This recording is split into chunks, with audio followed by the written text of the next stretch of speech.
안녕하세요. 알파맘 아이리스입니다. 2020년 1월 1일입니다. 이제 신년입니다. 신년. 보통 신년이 되면 여러 가지 계획들을 세우시는데 아무래도 돈이 정말 아주 큰 화두죠. 그죠?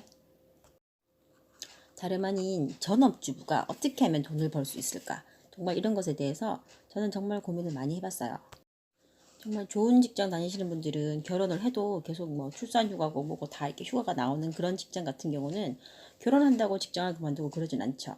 그런데 대부분의 여성들은 결혼과 동시에 직장에서 나와야 됩니다. 그냥 눈치 보여요. 그러니까 그렇게 결혼하고는 나오는 게 그냥 예의죠, 예의. 결혼해서 살림하다가 애 낳고 애 키우고 하다 보면은 끝내는 나는 그냥 경력 단절 여성이 되는 거예요. 경단녀가 되는 거죠. 돈을 벌려고 취직을 하려고 해도 20, 30대 젊은 애들도 취직하기가 힘든데 나는 벌써 애도 있고 경단녀고 취직하기 정말 힘듭니다.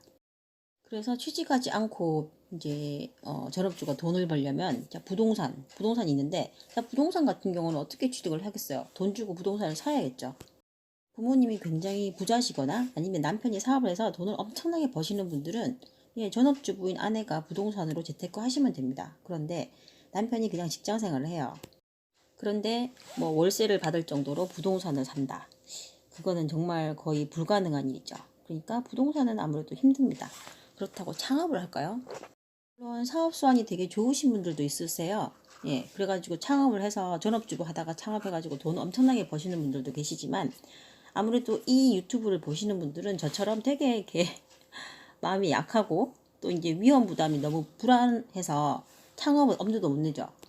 자, 가게를 하든 무슨 정말 무슨 회사를 만들든 뭘 하든 간에 하려면 사무실을 빌려야 되고 직원을 써야 되고 어쨌든 뭘 하든 돈이 필요합니다. 돈도 그냥 뭐 100만 원, 200만 원 갖고는 되지도 않고요.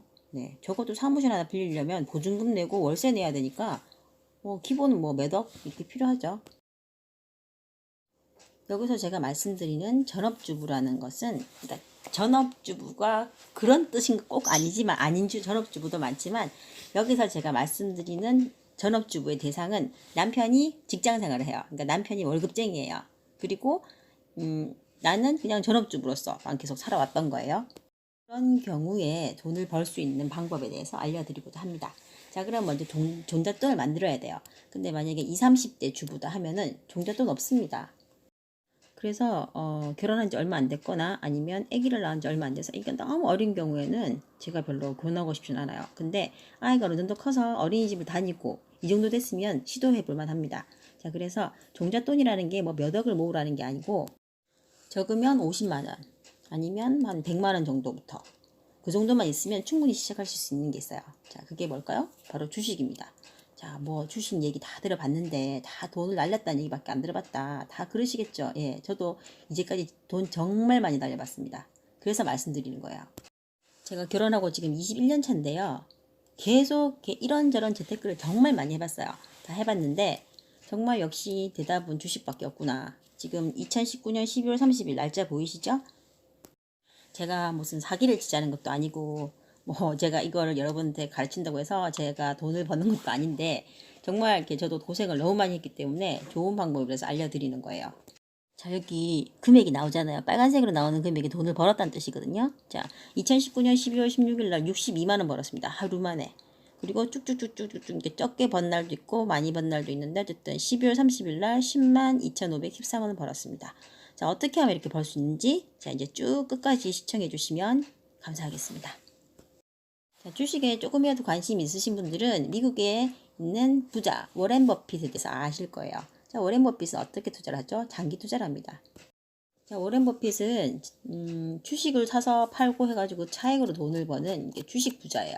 근데 그 사람이 장기로 항상 무슨 주식을 사면 몇 년씩 들고 있다가 팔고 해가지고 그렇게 수익을 남기는 사람으로 되게 유명한데 그렇게 해서 세계적인 갑부가 됐어요. 그래서 저도 처음에 2000년도에 결혼을 해가지고 신혼 때 그때는 이제 뭐 단타도 해보고 뭐 이것저것 다 해보다가 역시 워렌 버핏처럼 장기 투자를 해야 되는구나 해가지고 정말 최근 몇 년 동안은 장기 투자를 했습니다. 2019년도 1월 17일부터 쭉 보시면은 거래를 안 했어요. 그냥 되게 우량한 주식을 하나 사놓고 그냥 쭉 묶어두는 거예요. 오를 때까지. 워렌 버핏처럼. 그래서 계속 이봐요. 여기 9월 1일부터 9월 30일 전혀 없죠. 거래가 아예 없었어요. 그냥 사는 거 계속 있다가 참다 못해서 몇 년 동안은 그렇게 오르기만을 기다렸는데 이거는 정말 도저히 아니겠다 싶어서 이렇게 마이너스로 팝니다.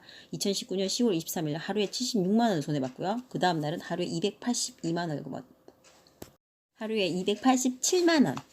그리고 그 다음 날은 48만 원 손해봤고요. 그 다음 날은 228만 원을 손해봤습니다.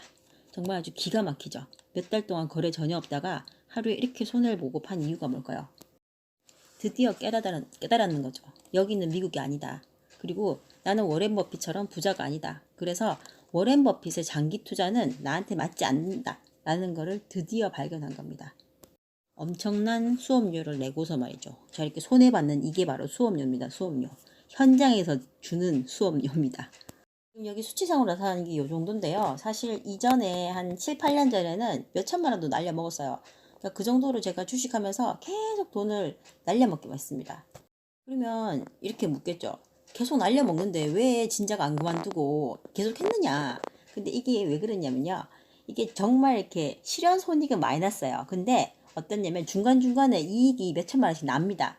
근데 중요한 거는 그때는 더 오를 줄 알고 내가 가진 다른 재산을 막 팔아요. 그러니까 뭐 적금 해약하고 막 이래가지고 더 투자를 합니다. 그런데 그때부터 꼬꾸라드는 거죠. 그러면 다시 오를 거라고 믿으면서 계속 기다리는데 끝내는 안 오르죠. 그래서 계속 손해를 보는 거예요. 중간중간에 내가 팔지 않은 그런 실현되지 않는 그런 이익이 몇 천만 원씩 중간중간에 막 생겼거든요. 근데 그거를 못 파는 거예요. 내가 이제까지 손해본 게 얼만데 하면서. 그래가지고 끝내는 시간이 다 가다 보니까 돈은 다 날려버리고 이런 상황이 되는 거죠. 그래서 결혼하고 20년 동안 살면서 주식을 몇 번이나 그만뒀었어요. 그만두고 정말 주식하는 건 바보다. 계속 그러면서 이제 막 그랬었는데 또 주변에 우리가 이제 주식을 딱 손해보고 팔고 나면 또 주식이 막 오릅니다. 막 올라요. 그래가지고 우리 주변에 있는 주식을 안 판 그 사람들은 같은 종목을 투자했던 그 사람들은 수익이 10배씩 나고 막 그러는 거예요. 그러면 또 배가 아파지죠. 그래서 아니야 지금 10배 올랐는데 이건 100배까지 올라 하면서 또 사는 거예요. 그러다가 또 손해보고 자 그러다 보니까는 아 주식은 정말 할 게 못 되는구나. 그냥 은행에다가 돈 맡기고 통장으로 돈을 벌어야지 라고 또 이제 낙담을 하죠. 그러다 어느 날 이제는 워렌 버핏의 방법은 버리자. 난 이제 더 이상 장기 투자 이런 거 안 한다 하고 11월 19일 날 마지막으로 87만 원을 손해보고 팔았습니다. 팔고 그 다음 날부터 자 이게 숫자 보이시죠? 11월 21일 날 하루에 33만 원 벌었고 그 다음 날 68만 원 벌었습니다. 그 다음 날은 154만 원을 벌었어요. 그 다음 날은 돈 10원도 못 벌었어요. 자 그러면 11월 27일은 왜 돈을 못 벌었냐면요. 이게 주식이 항상 오르는 게 아니에요. 그러다 보니까 어떨 때는 안 오른 날이 있어요. 근데 그럴 때는 마이너스로 파는 게 아니라 그냥 안 팔면 됩니다. 그냥 수익이 오늘 안 나면 되는 거예요. 손해보는 것보다는 안 나는 게 낫거든요. 그리고 그 다음날 33만원, 그 다음날 2만원어치 벌었습니다. 근데 여기 보면 또 궁금한 점이 생기실 거예요. 12월 6일 날이랑 12월 11일, 12월 12일은 왜 손해보고 팔았냐. 자, 이건 어떻게 되냐면 제가 주식을 거의 이제 단타 비슷하게 하다 보니까 잔액이 없는 날이 많았어요. 근데 정말 유명한 주가 있는 거예요. 그러니까 이 주는 무조건 사야 돼요. 사야 되는데 돈이 없어서 못 사요. 그래서 잔액이 없기 때문에 어쩔 수 없이 눈물을 머금고 어떤 주식을 마이너스를 해가지고 팔았는 거예요. 그러니까 주식을 할 때 나는 절대로 손해보고 안 판다라고 이제 계획을 세우셨으면 주식 잔액은 좀 남겨두셔야 됩니다. 잔액을 0으로 만들어 놓고 계속 주식을 하시면 이렇게 정말 중요한 시기에 마이너스로 팔아야 되는 수가 있어요. 자, 근데 그 다음 보세요. 계속 플러스죠. 그래가지고 12월 30일까지 완전히 풀었습니다. 이렇게 진짜 돈 버는 방법을 깨닫고 나서 그러니까 거의 20년 만에 깨달았죠. 돈을 이렇게 버는구나 주식으로. 그걸 깨닫고 나니까 평일이 더 좋은 거예요. 휴일보다. 매일매일 이제 평일 날에는 아침 9시부터 3시 반까지 주식장에 서는데 하루 종일 이렇게 쳐다보고 있질 않거든요. 저는 그냥 아침 시간에 대충 지정가로해서 다 내놓습니다. 뭐 팔 가격 내릴 그러니까 살 가격까지 싹 다 내놔요. 지정가로 미리 해놓고는 집안일 합니다. 그래가지고 3시 반에 이제 주식장이 끝날 때 딱 보면 매일매일 돈이 이렇게 벌어져 있는 거예요.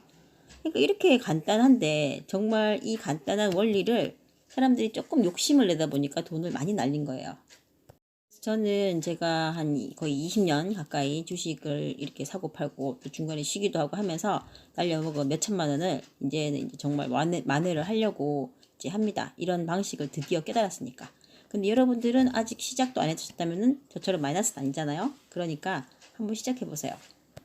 자, 그러면 먼저 워렌 버핏의 가치 투자. 가치 투자가 뭐냐면 기업의 가치를 보고 장기 투자를 한다는 거예요. 몇 년씩. 자, 이게 우리나라 실정에 맞는가를 한번 보여드리겠습니다. 자, 삼성전자를 보시면은 자, 10년치 그래프를 보시면 우상향 그래프예요. 그러니까 그냥 보면 아, 역시 삼성전자처럼 이런 우량 주식은 푹 묵혀놓으면 돈이 되는구나 라고 생각하실 수 있어요. 근데 자, 3년짜리를 볼게요. 3년짜리를 보시면 막 내렸다 올랐다 내렸다 올랐다 아주 난리입니다. 난리. 그러니까 3년 동안 이렇게 내렸다 올랐다 하는데 이게 더 내리면 어떡하지 하는 이런 불안감. 뭐 하여튼 이런저런 거에서 이게 그냥 안 팔고 정말 아까 그 그래프처럼 10년 동안 쭉 갈 수 있을까? 보통은 중간에 팔게 됩니다. 자, 팔고 나면 또 주식이 확 오르죠. 원래 주식이라는 게 그래요. 내가 팔고 나면 올라요. 그리고 내가 사고 나면 내립니다.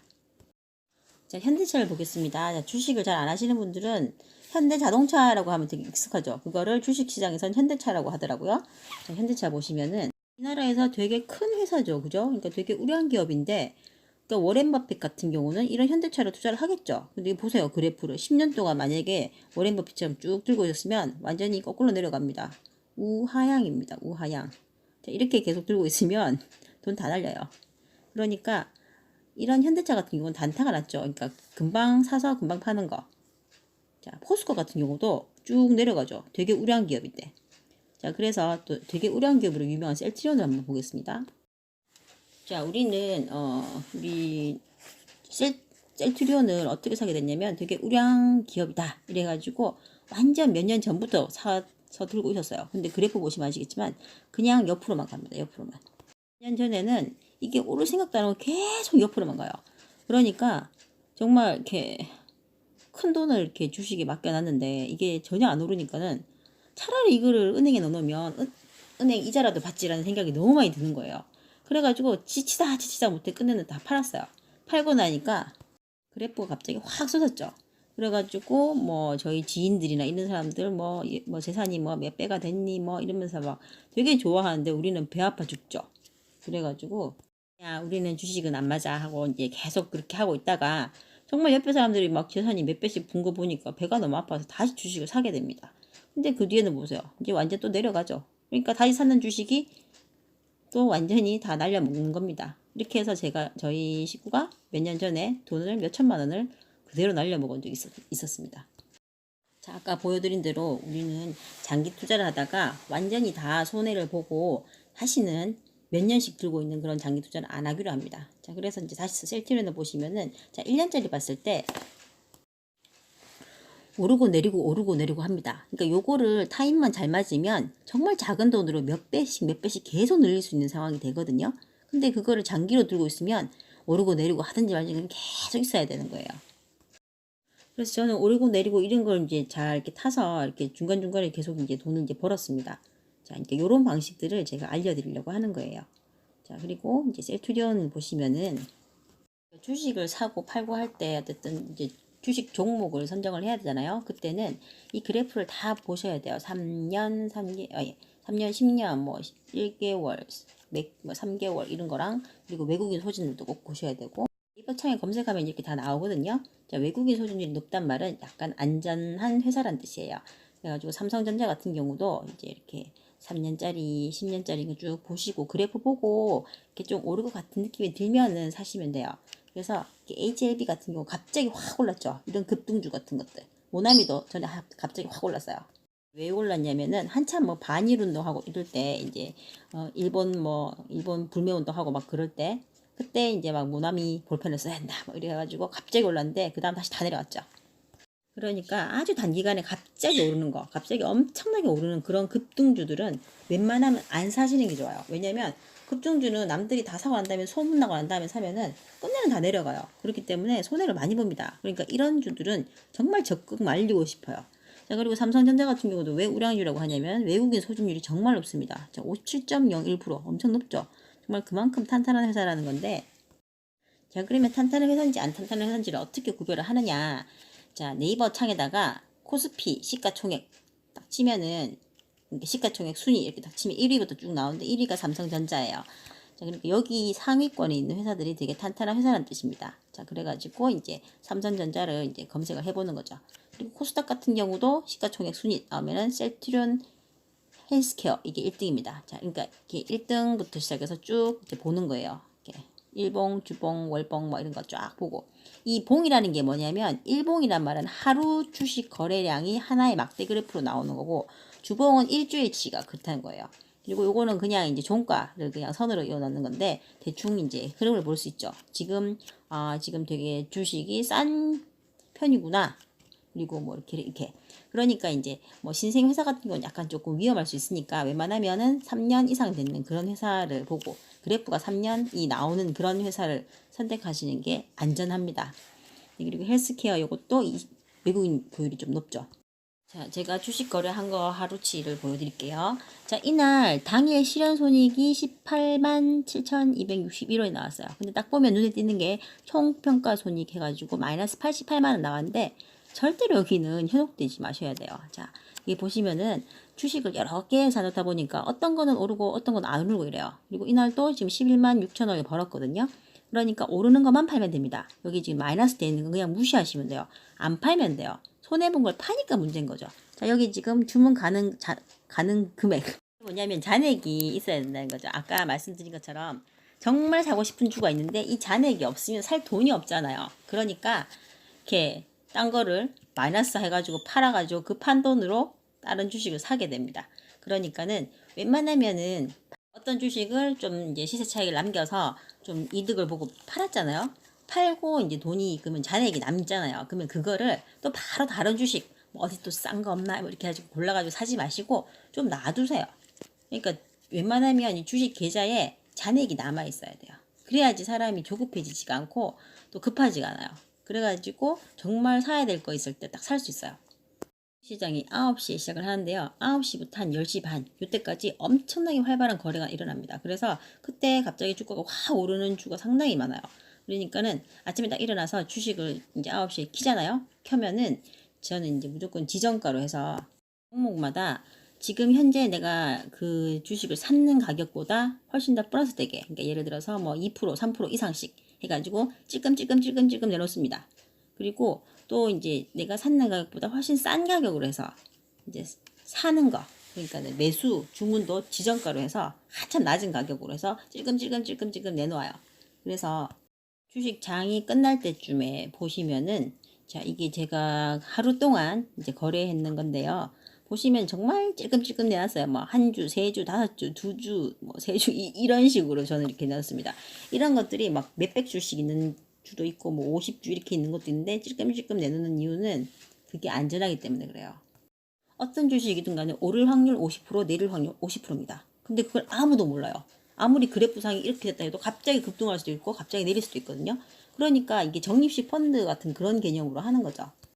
그리고 주식을 살 때는 전체 금액에 한 종목에 몰빵하지 않습니다. 여러 종목을 사는 거예요. 그리고 약간 성향이 다른 종목으로 사는 것도 괜찮아요.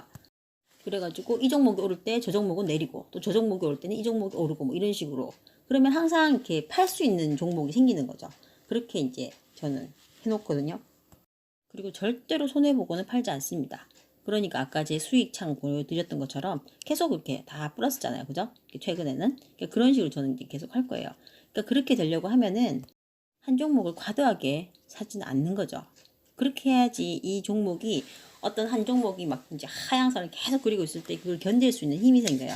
근데 만약에 내가 한 종목에다가 모든 재산을 다 걸어 놓으면은 그 종목이 이 막 계속 내려가고 있으면 정말 우울증 오거든요. 그러니까 그렇게 하지 마시고 여러 종목을 분산해서 사셔야 돼요. 그래야지 그게 훨씬 안전합니다. 그러니까 뭐 내가 한 주식을 가지고 뭐 10배를 받네 이런 거는 그냥 욕심이에요. 욕심. 아무리 급등을 해도 중간중간에 파는 사람이 있고 아무리 급등을 해도 손해보는 사람도 있거든요.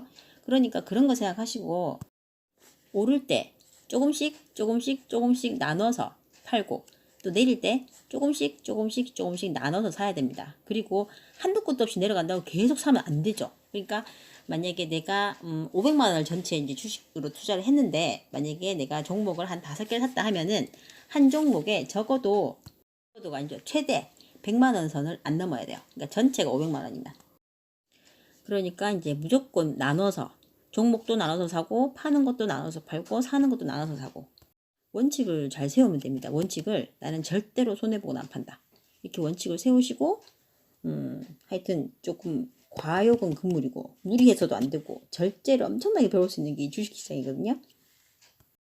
그리고 아무리 수익을 많이 봤다 하더라도 이게 내가 팔아서 현금화 시키지 않으면 이건 내 돈이 아니에요. 그러니까 이거하고 똑같아요. 김연아가 금메달을 땄어요. 그리고 손흥민이가 한 골 넣었어요. 너무 기분 좋죠. 근데 그게 사실 나한테 돈 10원도 100원도 이득이 없어요. 딱 그 느낌이에요. 예를 들어서 주식을 했는데 지금 막 3천만 원이 막 플러스가 막 된 거예요. 그럼 막 흥분되거든요. 와, 이거 지금 좀 있으면 이제 플러스 5천만 원 가겠다. 이렇게 생각하면 절대 안 됩니다. 플러스 3천만 원 됐을 때 거기서 조금씩 파셔야 돼요. 이게 오를 거라고 다른 재산 다 팔아가지고 뭐 집 팔고 전세 다 들어가고 뭐 이렇게 무리해서 이제 이게 분명히 오를 것이다. 아무리 확신이 들고 하더라도 오를 때는 찔끔찔끔 조금씩 자꾸 팔아야 돼요. 그래야지 그게 발로 내 수익이 되는 거지. 10배, 20배 간다고 막 친척 돈, 있는 돈, 없는 돈 다 빌리고 뭐 이러면 절대 안 됩니다. 그러니까 10배를 남기겠다, 20배를 남기겠다 이거보다는 뭐 5%, 6% 이거를 자주 남기면 그게 더 정말 내 수익이 되는 겁니다. 그러니까 그런 식으로 무리하지 않고 정말 조금씩 자주 이렇게 버는 거. 그러니까 소액으로 조금씩 계속 버는 거. 그게 쌓이면 정말 큰 재산이 되거든요. 그래서 이제 전업주부라면 이런 방식으로 돈 버는 게 되게 안전하고 좋은 것 같아요. 그래서 추천드리는 겁니다. 자, 영상이 너무 길어지는 것 같아서 책 2권 추천드리고 이 영상을 마치도록 합니다. 자, 내 안의 부자를 깨워라. 이 책은 지금 현재 부의 본능이라는 제목으로 다시 이제 개정판이 나왔어요. 그래서 사서 보실 분들은 부의 본능 요걸로 검색을 보셔야 되고요. 도서관에 가시면 내 안의 부자를 깨워라. 이게 옛날 책 보실 수 있어요. 그리고 부자 아빠 가난한 아빠 이런 책들 읽어보시면 부자들은 어떤 마인드로 사는가 이런 것들을 아실 수 있습니다. 한두 푼 월급 모아서 부자 절대 못 됩니다. 안전하게 주식으로 돈을 조금씩 해서 계속 이제 재산을 증식해 나가는 방법에 대해서 궁금하신 거 있으시면은 댓글 달아주시면 또 거기에 대한 추가 영상을 제작해 보도록 하겠습니다. 자, 해피 뉴 이어 하시고요. 새해 복 많이 받으시고요. 이번 영상 마음에 드셨으면 구독, 좋아요 눌러주시면 감사하겠습니다. 감사합니다.